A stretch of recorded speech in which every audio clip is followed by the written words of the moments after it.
The police couldn't understand how a 67-year-old taxi driver had single-handedly taken down three armed terrorists. The security footage showed impossible movements.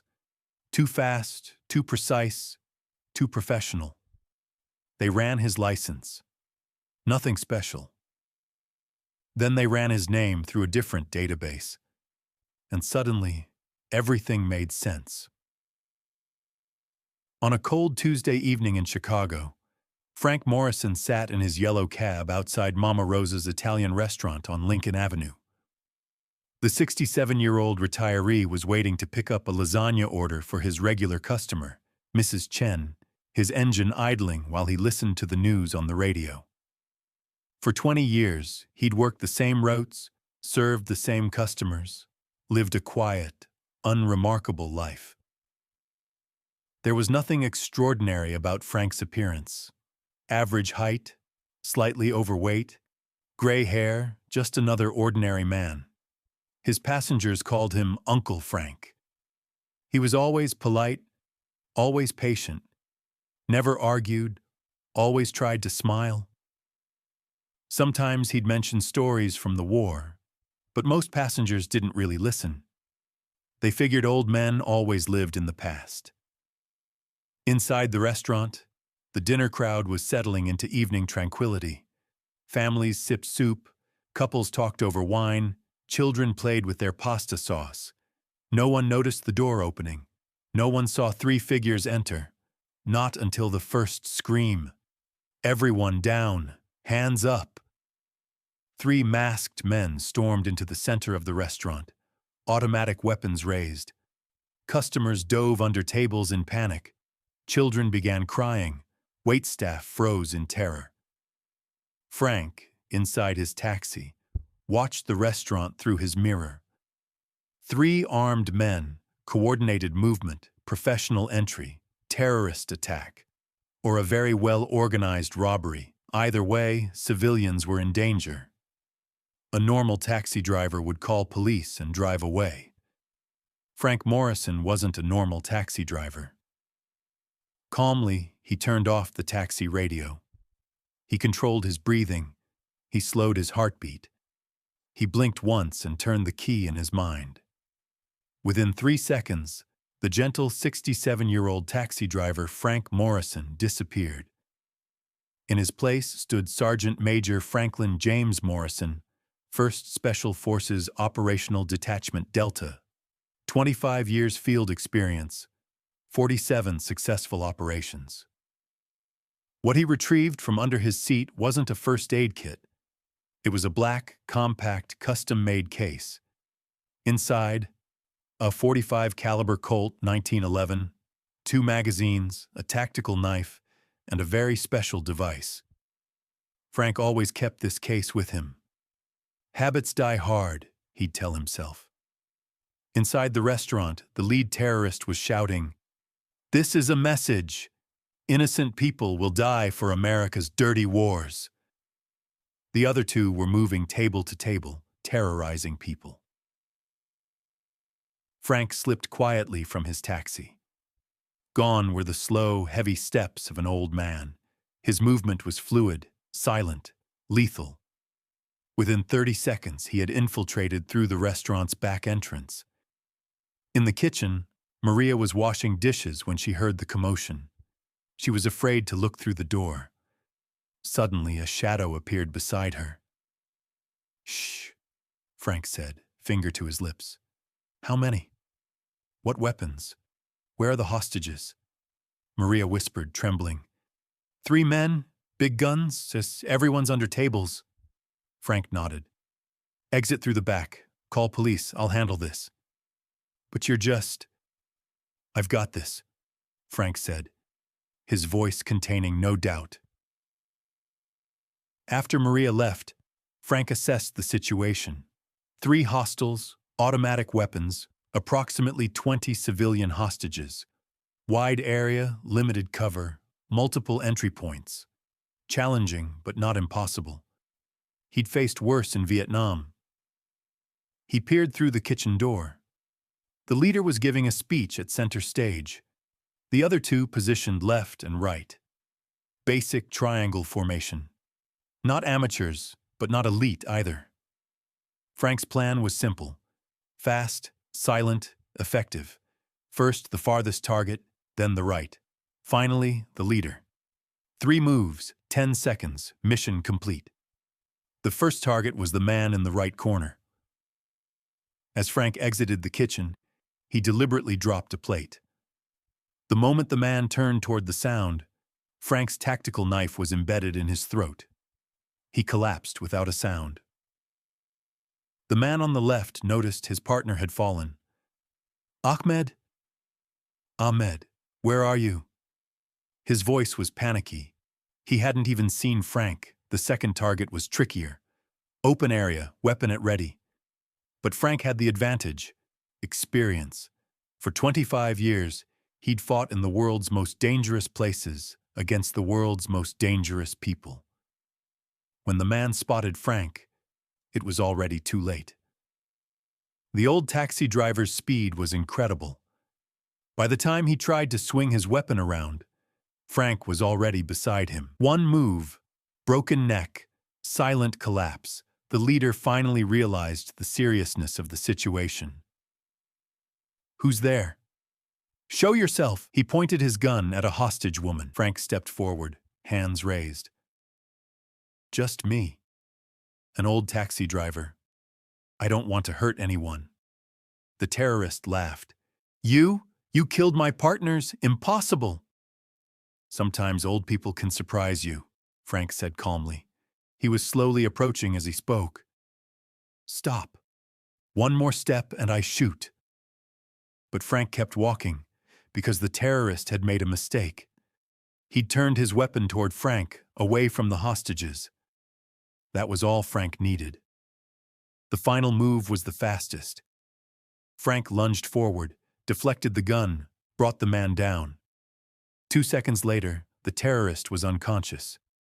Silence. Then slowly, the hostages began to stand up. Frank had returned to his old self, calm, gentle taxi driver. Is everyone okay? Anyone hurt? He asked, as if he hadn't just single-handedly neutralized 3 terrorists. Police arrived 5 minutes later. The scene they found was incredible. 3 neutralized terrorists, no injured civilians. And in the middle, a calm, elderly taxi driver waiting patiently. Commissioner Jack Reynolds, with 15 years of police experience, had never seen anything like this. What happened here? Frank shrugged. 3 men came in with guns. I intervened. You? Alone? 3 against 1? I got lucky, Frank said modestly.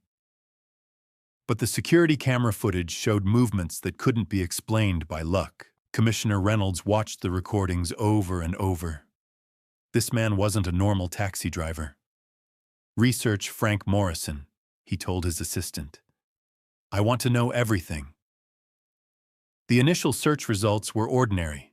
67 years old, retired, clean record, taxi license for 20 years. Married but wife deceased. No children. A normal life. Where else can we search? Asked young Detective Martinez. Try military records, Reynolds said. He had a hunch. As Martinez's fingers worked rapidly on the computer, the result came up, and everyone in the room held their breath. Franklin James Morrison. 1975 to 2000. U.S. Army Special Forces, Delta Force operator, security clearance classified, operation records, redacted, decorations, classified. Holy shit, Martinez whispered. This guy is Delta Force. Reynolds called his friend Colonel Williams, an expert on old military files. Jim, do you know someone named Frank Morrison? Delta Force active in the 90s? Silence on the phone. Then Williams's amazed voice. Ghost 6. Sergeant Major Morrison? That legend is still alive? Ghost 6? Jack, that man was one of Delta's best operators. Somalia, Bosnia, Afghanistan, Iraq. He was everywhere. one of the best close-quarters combat specialists alive. When he retired, it was a huge loss for the Army. Why are you asking? Because right now he's driving a taxi in Chicago, and today he single-handedly neutralized 3 terrorists. Williams laughed. That's very Frank-like. Humility was always his greatest trait. You were surprised when you learned his real identity, weren't you? The next day, Reynolds visited Frank at the station. The old man was sipping coffee from a paper cup, completely calm. "Mr. Morrison," Reynolds said. "Or should I say Sergeant Major Morrison?" Frank smiled slightly. "Frank's fine, Commissioner. That was a different life. Why didn't you tell us? Is there a reason you're hiding your identity?"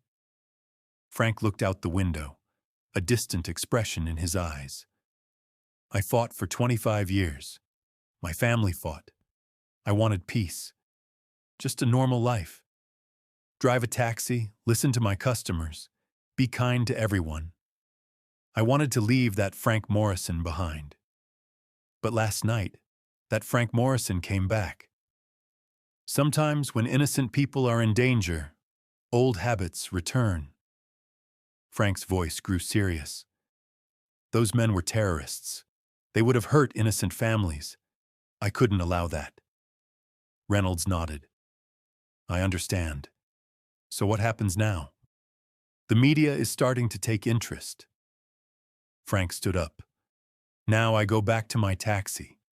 Mrs. Chen might still be waiting for her lasagna." The commissioner laughed. This man was truly different. Most people would try to become famous after such an incident. Frank Morrison just wanted to return to work. For weeks, Frank's story was featured in local news. Hero taxi driver stops terror attack. But Frank refused interviews. He refused photographs. He just continued doing his job. A month later, a young military veteran got into Frank's taxi. "You're the famous taxi driver, right? The Delta Force guy?" Frank looked at him in the mirror. "I'm just a taxi driver, son." "I'm a veteran too," the young man said.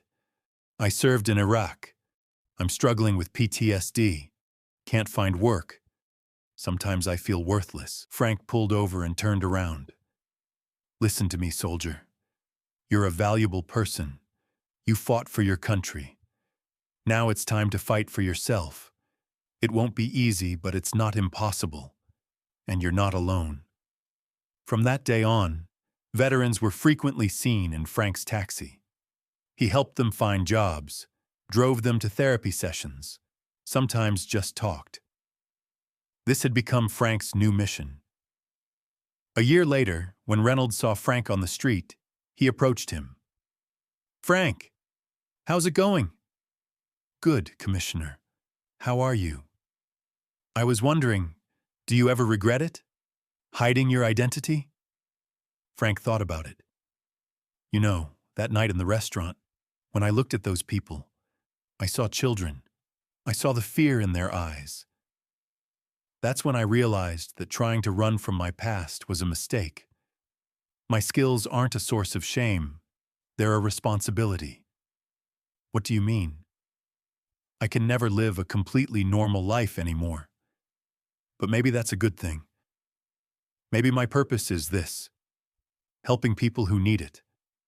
Both veterans and innocent civilians." Reynolds smiled. "This city needs people like you." As Frank prepared to get in his taxi, he added, "One more thing, Commissioner. If something like this happens again..." "Yes? I'll still be here." And Frank Morrison, the elderly taxi driver, continued cruising the streets of Chicago. Most passengers saw him as just a kind driver. But some knew. Some knew who this calm man really was, what he could do.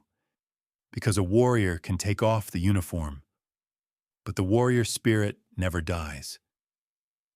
And sometimes, in the most unexpected moments, the most ordinary-looking people remind us what heroism really means. On the streets of Chicago, a yellow taxi still cruises. and Frank Morrison is still behind the wheel, always ready, always alert.